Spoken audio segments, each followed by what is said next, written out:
Bonjour tout le monde, voilà, je suis dehors. Il fait encore un petit peu frisquet.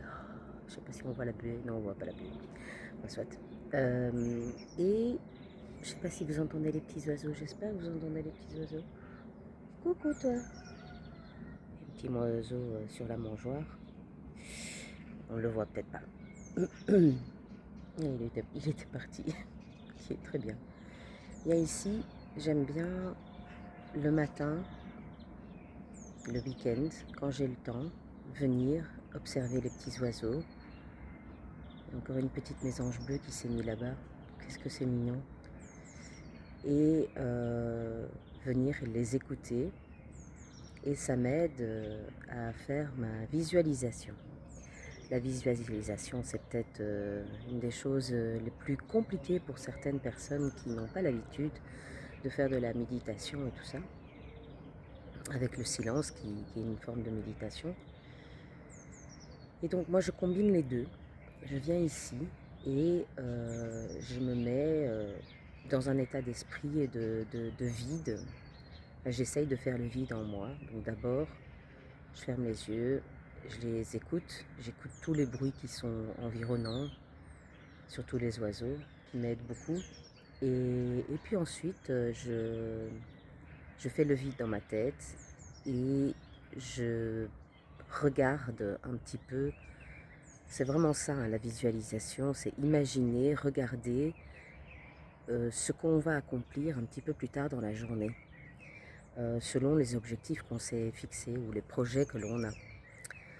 Moi, par exemple, aujourd'hui, une des choses que je vais accomplir, c'est de continuer à retranscrire les capsules auditives de l'application qui sont en anglais pour pouvoir vous les traduire en français, comme je vous l'ai promis.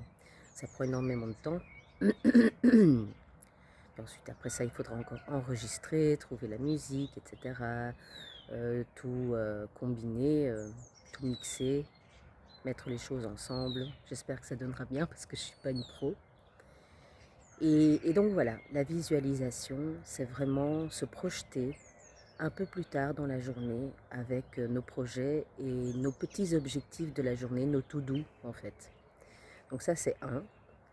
Et alors le deuxième, c'est que j'ai toujours mon sac, ça fait quand même quelques semaines, presque 2 mois je pense que je suis occupée avec ce sac, mais je ne couds pas tout le temps.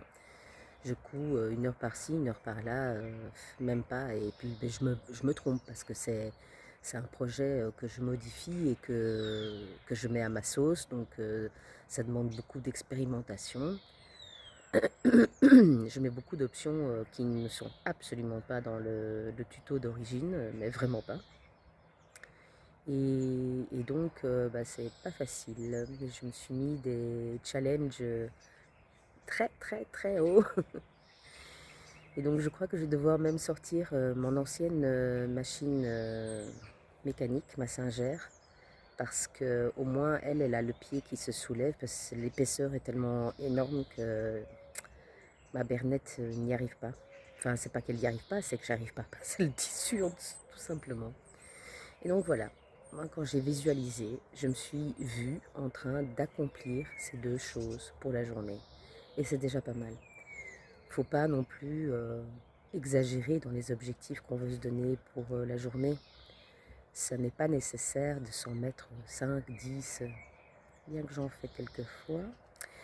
Mais voilà, c'est pas ça l'objectif. L'objectif, c'est d'en faire 2 par jour.